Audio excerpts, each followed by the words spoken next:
seja isso, né? Não faz o menor sentido, é tentar conter com uma canetada algo que é incontível. E o ponto é esse, a Magnitsky, né, é uma decisão, como o ministro Dino menciona, né, que as leis ou decisões estrangeiras, elas não teriam eficácia em solo brasileiro por atos de brasileiros, certo? Mas não é isso que é a Magnitsky. A Magnitsky, ela atinge os Estados Unidos, o território norte-americano, as empresas norte-americanas. Elas têm um efeito nas empresas brasileiras e nos sancionados. Esse efeito é extraterritorial, não é ela que é extraterritorial. Então, ela pega essas empresas e impede essas empresas norte-americanas de negociarem com empresas brasileiras e de prestarem serviços para sancionados brasileiros. Então não tem como a decisão do ministro Dino fazer efeito, porque ele não pode nem impedir que os Estados Unidos lidem com as suas próprias empresas dessa ou daquela forma, e nem impedir que as empresas brasileiras dependam negocialmente das empresas norte-americanas. Esse é o problema. Se as empresas brasileiras dependem das norte-americanas, a lei Magnitsky atinge as americanas e impedem elas de fazerem negócios com as brasileiras, a decisão do ministro Dino, ela só faz vento, só gera calor, é só mais um ruído vindo do STF que tem uma eficácia absolutamente zero, inútil. Agora, doutor Marcília, boa tarde. Eu queria entender o seguinte, se as empresas brasileiras, os bancos brasileiros não obedecerem à decisão do Flávio Dino, a decisão, né, em teoria, do STF, elas podem sofrer multas no Brasil, elas podem sofrer algum tipo de sanção do judiciário brasileiro? Tudo bom, Max? Prazer estar aqui contigo. Olha, eu vou dizer uma coisa para você. O pessoal tem dito, né? As empresas, os bancos brasileiros agora estão entre a cruz e a espada, entre a bigorna e o martelo, enfim, essas imagens todas para mostrar que elas estão num impasse. Eu não entendo que elas estejam num impasse, por duas razões. Primeiro que essa decisão do Dino, ela não trata da Magnitsky, né? Então, primeiro esse ponto, ela simplesmente diz que casos semelhantes a esses seriam também aplicáveis a esse entendimento do Dino. Agora, é o que eu acabei de falar, não é um caso semelhante, porque não se trata de uma empresa ou de uma lei estrangeira aplicada no território nacional. Então, a hipótese do Dino não está prevista na Magnitsky. Entendo eu, portanto, que a Magnitsky não foi suspensa. Parte da imprensa, inclusive, disse, olha, a Magnitsky foi suspensa pela decisão do Dino. Eu entendo que não. Eu entendo que isso precisaria ser decidido em algum outro momento. Eu menciono mais uma vez, a eficácia de uma decisão suspendendo a Magnitsky seria zero, mas ainda assim o Dino não a suspendeu. Nem que ele tivesse essa ambição não foi concluída. Seria necessário alguém, e a gente sabe que tem muito político de porta de cadeia, vamos dizer assim, a gente fala de advogado de porta de cadeia, tem muito político de porta de cadeia que pode fazer esse pedido para o Dino ampliar os efeitos a Magnitsky, que acho que o Dino daria, mas aí não teria efeito, como eu disse. Mas acho que esse impasse, portanto, hoje nem existe. E quando existir, ou se existir, as empresas vão ter que escolher entre cumprir uma decisão do STF ou fechar. Porque, aliás, cumprir a Magnitsky ou fechar. Porque se eles decidirem cumprir a decisão do STF e ignorar a Magnitsky, eles não têm condições de operar sozinhos. Então vamos lá, um banco chega e fala assim, não, eu vou aceitar aqui o Moraes como cliente porque isso foi imposto pelo STF. Teve uma decisão do STF dizendo que eu sou obrigado a ter o Moraes como cliente, então muito bem, vou acatar essa decisão. Vem a Magnitsky que corta a relação desse banco com o sistema financeiro norte-americano. O banco fecha. Então ter o Moraes como cliente significa não ter no dia seguinte cliente algum, inclusive o Moraes. Não tem uma opção. Do ponto de vista jurídico, é inviável. Do ponto de vista lógico, é impraticável. É nesse lugar que nós estamos. Eu acho que o ministro Moraes talvez tenha que pedir aí ao Celso Russomano para ir lá fazer uma reclamação no banco, patrulha do consumidor, alguma coisa do gênero. Por uma decisão dessa não vai acontecer. O Marcília já entrou no clima da conversa timeline, né? Doutor Marcília, eu queria chamar a atenção um pouco o tweet do Jornal Nacional que disse o seguinte: Dino tomou essa decisão sem consultar os seus pares. Está escrito isso lá. eu comentei aqui com o Lacombe e o Max e falei o seguinte: isso aqui me parece mais aquele recadinho de outros ministros dizendo: olha, avisem lá que essa decisão foi dele e não tem nada a ver conosco. Você chegou a ver esse trechozinho do Jornal Nacional? Não vi. Não Do vi. Jornal Nacional. Eu queria que o senhor comentasse isso, se o Dino parece estar tomando essa decisão junto com os outros ministros ou se é uma atitude desesperada, né? Já que ela não tem efeito nenhum. Tudo bem, Alan? Bom falar contigo. Olha, acho a possibilidade do Dino, sinceramente, ter tomado essa decisão sozinho zero. Menos 13, né? Como diz um colega. Eu acho que a gente precisa entender que, inclusive lembrar que tinha uma ação e tem uma ação semelhante, tratando da Magnitsky, com o Zanin. Né? O que eu acho que aconteceu foi o seguinte: o Zanin ele não tem a mesma coragem de se expor que o Dino, né? Vamos dizer, o Dino pôs a cara à tapa agora. Isso aconteceu, enfim, isso é bom ou ruim, precisamos dizer que ocorreu. O Zanin acho que não teria essa condição. Então acho que o Zanin, diante de um certo receio de se expor, não decidiria. E outra, aquela decisão dele era uma decisão que ia ser direta, contra a Magnitsky. Ali sim, não tinha... O Zanin ia colocar um alvo no seu próprio rosto. Creio que o Dino chegou e falou assim, Zanin, você tem receio? O que a gente pode fazer? Achou essa ação aí de Brumadinho, entulhada ali no arquivo dele, falou, deixa que eu chuto, né? Chamou para ele, assumiu o caso, e em cima desse caso que não tinha nada a ver com a Magnitsky, que não tem nada a ver com a história, mas creio que isso tenha sido uma conversa. Veja, não tem como, ele passa por cima da decisão do Zanin, numa decisão sobre Brumadinho que não tem nada a ver. Então, isso, sem dúvida, foi uma costura para suprir, talvez, um receio, um medo do Zanin se expor. E isso é inviável de pensar, Alan, que não tenha sido conversado internamente. O Dino não faria isso, até porque eu tenho imaginado hoje o STF da seguinte forma: tem ali um núcleo duro, esse núcleo duro é Dino, Gilmar, Moraes e Barroso, e você tem um núcleo que tem tentado se afastar cada vez mais desse núcleo duro. E tem uns que ficam ali no purgatório, vamos dizer. Inclusive o Zanin, né? O Zanin também tem mostrado. Inclusive o Zanin. Inclusive a gente teve um petisco disso naquele jantar, né? Que uns foram, outros não foram, com Lula, né? Aí, enfim, os que não foram inventaram uma desculpa, uns apareceriam e depois ficaram no meio do caminho, disseram que queriam, mas que tinha um compromisso, enfim. Aquele bololô mostrou que a gente tem claramente dois setores dentro do STF. Dentro desse núcleo duro, Alan, eu não tenho a menor sombra de dúvida de que eles se conversam o dia todo dia, sobre tudo, inclusive sobre essa decisão. E acho que essa decisão pode não ter saído desse outro núcleo que eventualmente deu esse recado, a gente não tem nada com isso, mas eu acho que vem desse outro núcleo, dentro do núcleo duro, eu creio e vejo que eles estão mais firmes e unidos do que nunca.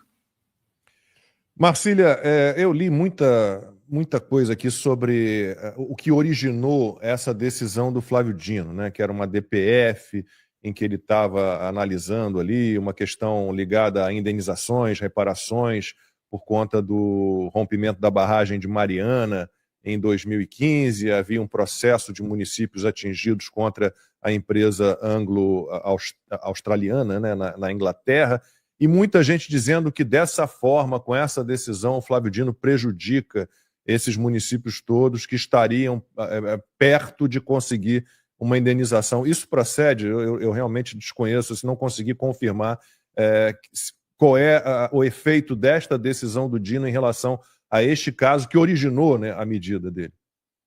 Procede, Lacombe, procede, e não só, o Dino cria uma burocracia daqui para frente terrível, porque é basicamente o seguinte: ele diz assim, que atos ou decisões ou leis brasileiras que tenham efeito lá fora ou vice-versa estão sujeitas à mão do Dino. Tudo daqui para frente está sujeito ao Dino dizer se tem ou não tem eficácia. Então o Dino virou agora o bedel das leis estrangeiras. Ele vira uma espécie de corregedor das decisões alheias. Isso burocratiza todo esse processo, por exemplo, de obtenção dessas indenizações, tudo isso que estava andando, agora fica sujeito ao Dino. Ao Dino decidir. Ele já estava fazendo isso com as emendas, agora ele tem mais um brinquedo na mão dele. Ele já tinha o brinquedo das emendas para escolher se faz isso, faz aquilo, dá para isso, dá para aquele. Agora, a mesma coisa em relação a essas decisões. E vou dizer mais, ele poderia ou poderá, inclusive, suspender a eficácia, até mesmo, eu acho que esse foi um recado também que eles devem ter, que pode ser que eles tenham pensado. Ele pode suspender, por exemplo, a eficácia de uma decisão do STJ que toque adiante a notificação, a citação da Trump Media e da Rumble ao Moraes. Porque isso agora chegou no STJ, e é assim mesmo que acontece. O STJ decide se vai adiante ou não a citação ao Moraes da Rumble. Pode ser que vá e o Dino fale, opa, aqui tem um ato administrativo, ou uma decisão judicial, ou uma lei estrangeira que atenta contra a soberania, porque ataca o ministro, e vou eu aqui suspender a eficácia. Ou seja, ele pode se meter até mesmo da decisão do STJ.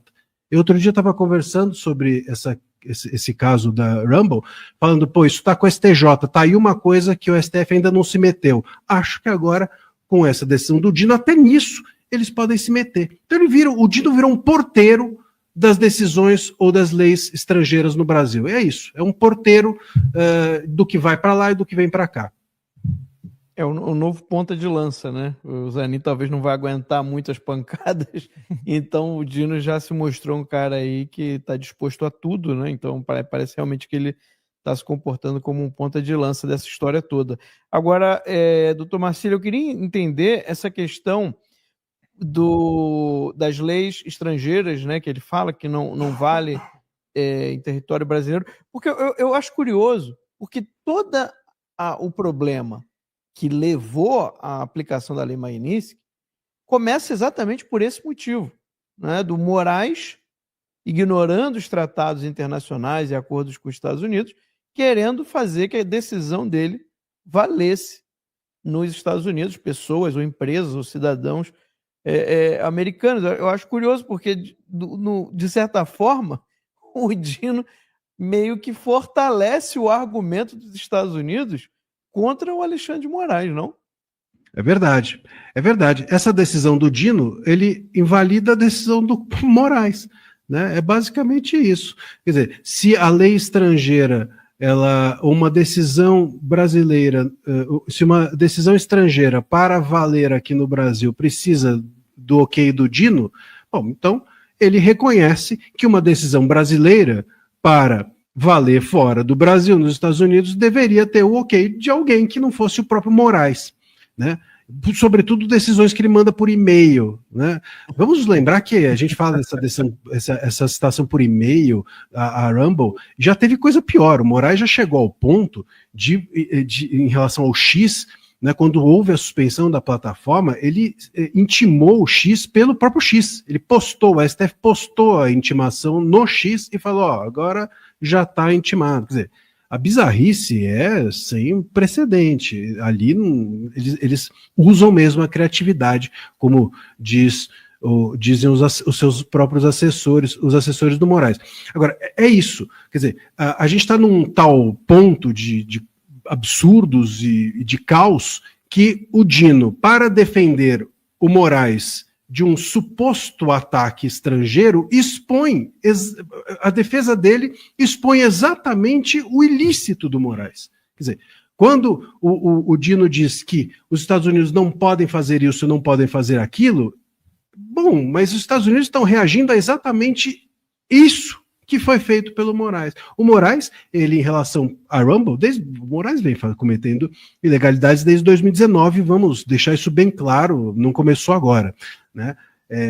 Para quem chegou agora no Brasil, enfim, isso já vem há 6 anos. Mas, de qualquer maneira, a cereja do bolo foi exatamente isso. Ele dar decisões pedindo para bloquear contas de cidadãos norte-americanos, mandou essa decisão por e-mail, sendo que, para fazer isso, as plataformas teriam de violar as leis norte-americanas. Quer dizer, então, se o Dino está proibindo isso, está proibindo a própria decisão do Moraes. Será que o Moraes vai recorrer da decisão do Dino para poder fazer valer a decisão dele fora do Brasil?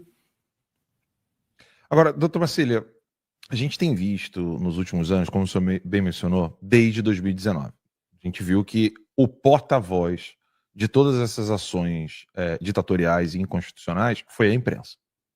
Só que nós estamos presenciando coisas como essa daqui, que a gente vai ver agora na tela, do Lauro Jardim, Lei Magnitsky, 2 pontos, o equívoco de Dino, segundo um banqueiro da Faria Lima. Né? É sempre o segundo um banqueiro. E aí o texto do Lauro Jardim é ainda mais impressionante, repetindo tudo o que o doutor Marcílio está falando ainda agora para nós aqui. A decisão é bastante equivocada pelo seguinte: a lei americana não está sendo aplicada em outro país. Ela é clara no sentido de que se aplica àqueles que têm e querem manter negócios em território americano. Ou seja, se, por exemplo, o Banco do Brasil quiser ter negócios em território americano, como tem, a gente lá que vê o Banco do Brasil... Tem o BB Américas. BB Américas ali na International Drive, aqui em Orlando, quiser ter negócios em território americano, precisará respeitar a lei... Dá para subir, produção? Mais um pouquinho? Precisará respeitar a lei. Acho que não vai dar para. Acho que termina ali. Não, é que não dá para mostrar por causa do nosso lower third aqui. Precisará respeitar a lei Magnitsky, assim como o Itaú, Bradesco e outros. Ou seja, já há um recuo da própria imprensa. BTG Pactual também. Eu ia falar isso. Já há um recuo da imprensa. E eu queria que o senhor comentasse isso. Você acha que vai ter um recuo na Suprema Corte, uma vez que a imprensa sempre fica ali como o canário da mina? Canário do rei, né? Eu acho que assim, o mercado me parece que já entendeu isso, né? Os banqueiros já entenderam e já perceberam que, enfim, entrar na barca do STF é afundar junto, né? Aos poucos, essa decisão do Dino, ela própria se descredibiliza, justamente porque ela é incumprível, é uma decisão incumprível. Primeiro que não dá para cumprir. Se cumprir, eu morro. Então, enfim, não tem como eu cumprir uma decisão que eu morro se eu cumprir. E eu acho que os bancos já entenderam isso, né? Aí a grande pergunta, será que o STF não entendeu? Será que é realmente prepotência? Será que tem alguma estratégia por trás disso? Eu tenho, Alan, pensado, assim, meu pai sempre falou um negócio para mim. Olha, por trás de uma burrice muito grande, sempre tente encontrar uma estratégia, ainda que seja em homenagem ao ser humano. Eu sempre... eu guardo isso comigo e fico tentando. Mas ele completava o pensamento dizendo, mas às vezes, na maior parte das vezes, é só burrice. Mas mesmo assim, eu acho que a gente tem, em homenagem ao ser humano, que tentar ver se há alguma estratégia.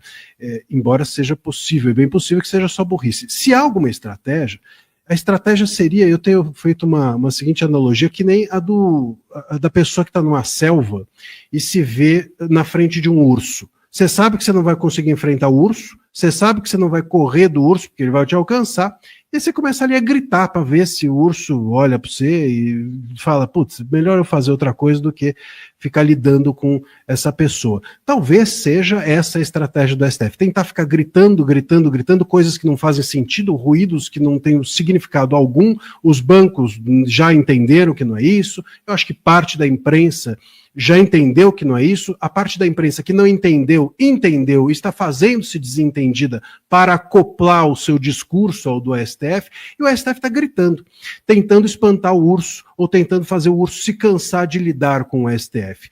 É a única coisa que me ocorre, porque senão é só burrice, não tem como, só burrice, e essa burrice do STF acaba fazendo eco em uma parte da imprensa que vive do STF, ou vive de aplaudir o STF. Essa é a possível explicação. E aí eu fico pensando aqui, Alan, que de alguma maneira, se o STF conseguir segurar, vamos dizer assim, o urso até o ano que vem, pode ser, e esse é o perigo, pode ser que eles consigam influenciar, controlar o debate público e político de tal maneira que as eleições emplaquem o candidato desse consórcio estatal STF governo.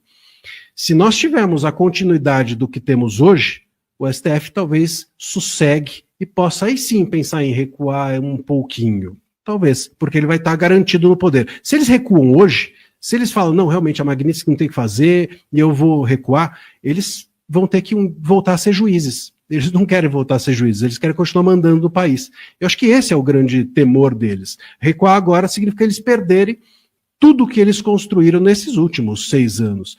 Então eles vão tentando, a meu ver, né, resistir gritando com o urso.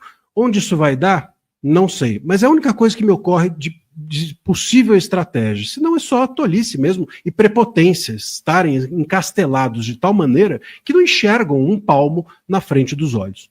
Parece que o Dino já está recuando, o Max tem informação aí. Não, é porque o que acontece? Acho que estão lendo as postagens do doutor Marcília, né? Que o doutor André Marcília tinha alertado que a decisão ela descumpria acordos internacionais, era até inconstitucional. E aí, doutor Marcília, ele hoje fez uma nova decisão para esclarecer. Não, gente. As decisões das cortes internacionais valem no Brasil. Foi agora, meio-dia 52. Foi agora. Então acho que ele estava ou assistindo o doutor André Marcília ou leu lá. E é impressionante como eles têm sempre que dar explicações sobre decisões que já tomaram. Aí o Alexandre de Moraes, no caso das medidas cautelares contra o Bolsonaro, foi a mesma coisa. Acho que ele teve que explicar umas 3 ou 4 vezes o que ele queria impor ao Bolsonaro. Agora o Dino é a mesma coisa. Eles conseguem não ser claros porque tudo que eles querem fazer, de alguma forma, é abusivo, é arbitrário ou é ilegal, né, Marcílio? E vamos dizer, né, essa decisão do Moraes, a que você se referiu, ela explicou 3, 4 vezes e continuou péssimo, né? Inclusive, quer dizer, nas últimas vezes ele ainda cometeu violações à língua portuguesa, né? O Moraes não apenas não apenas ele deseja descumprir a Constituição, como agora também deseja descumprir a gramática, né? Não sei nem se ele não vai dar em algum momento 48 horas aí para que o Ruais ou o Aurélio, né, enfim, mude a gramática para se adaptar às maluquices que ele coloca nas decisões, com exclamações e caixa alta, né, um negócio totalmente destemperado. E ainda assim fica ruim, ainda assim fica incompreensível. Tanto ficou incompreensível que depois ele, enfim, determinou a prisão domiciliar do Bolsonaro, um negócio que ninguém entendeu muito de onde saiu para onde foi. E vamos também fazer aqui, puxar cronologicamente, eu tinha mencionado a suspensão do X, lá atrás, quando houve essa suspensão, eles também chegaram a voltar atrás porque eles tinham suspendido o VPN, lembram disso? E aí eles descobriram, alguém cantou a bola de que, olha, o VPN não serve só para entrar em rede social, você vai acabar com hospitais, serviços, caixa eletrônico, aí eles foram entender do que se tratava. E aí a gente vê, o Alan estava perguntando, será que eles se conversam? Eu acho que sim. Mas olha o nível da conversa que não deve ser, porque ali, não é possível que ninguém pensou, como eu mencionei no meu post, as decisões são claramente inconstitucionais, o Dino praticamente está suspendendo todos os acordos e tratados internacionais, está suspendendo o Tribunal Penal Internacional, suspendendo a ONU, suspendendo a OEA. Pela decisão do Dino, o Vaca, que veio aqui no Brasil, tinha que sair preso, era uma pessoa que estava interferindo na nossa soberania, porque estava aqui no Brasil e nós não podemos aceitar ninguém que fale da nossa soberania, enfim, mas tem um tratado que nos vincula à OEA, então tudo estava na mão do Dino. O Dino é quem ia escolher se o Vaca ia ser preso ou não. Quer dizer, é nesse lugar que a decisão foi dada, é muito precário, é tudo muito, parece afoito, a gente fala muito do Moraes, dele parecer afoito, e sem dúvida, mas olha o Dino que é uma pessoa que vem da política e não deveria ser afoito, é afoito. Então é falta de qualidade mesmo, de qualidade técnica jurídica. Marcília, em relação a esse inquérito aberto contra o Eduardo Bolsonaro, que envolve também o Jair Bolsonaro, Paulo Figueiredo, e agora, por último, entrou também o Silas Malafaia, para tentar entender o que está sendo feito nos Estados Unidos contra o Brasil, a soberania brasileira. Você também fez uma postagem sobre isso, porque o Alexandre de Moraes, que é o relator dessa porcaria, ele está dizendo que o Eduardo Bolsonaro envenenou a relação entre Brasil e Estados Unidos. Então, eles continuam falando sem nenhum pudor de temas sobre os quais vão ter que decidir mais à frente. Como é que fica isso? É inacreditável. Como lá nos depoimentos também, na primeira turma do STF, sobre tal do julgamento por tentativa de golpe de Estado, ele chamando os vândalos de golpistas. Como é que a gente fica diante disso, Marcília? Pois é.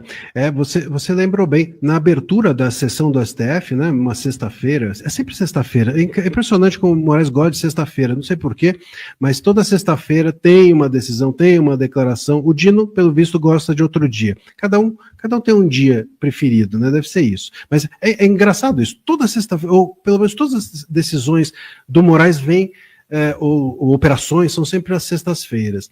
Não sei qual é se é algo cabalístico ou o que for.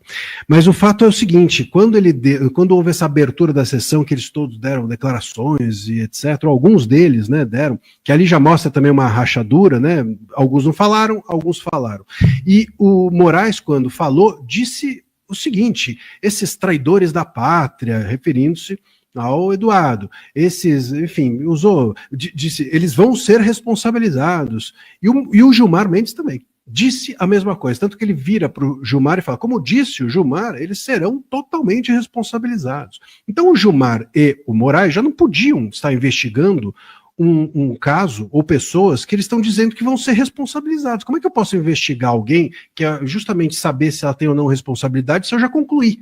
Se ele já concluiu, não tem inquérito. Então é uma loucura.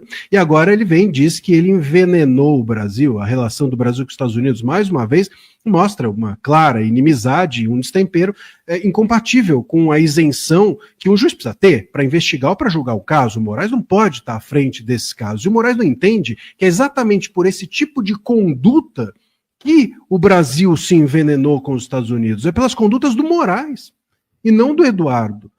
O problema não é o mensageiro, o problema é a mensagem. O Eduardo foi lá contar que coisas como essas, de você julgar uma pessoa que você diz que envenena a relação com o Brasil, de você permitir que um juiz que age dessa maneira totalmente parcial esteja à frente de todos os casos há 6 anos.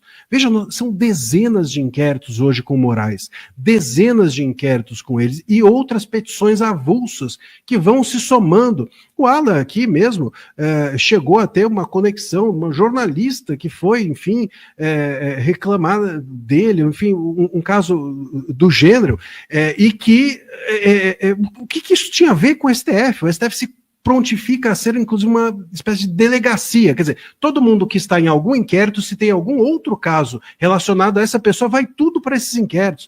Eles são, portanto, a regra é o STF investigar tudo e todos que estão nos inquéritos. Só que todo mundo hoje está nos inquéritos. Faltava o Malafaia só. Eu acho que agora eles completaram a tinquina, cartela cheia, sei lá o quê. O que é um absurdo.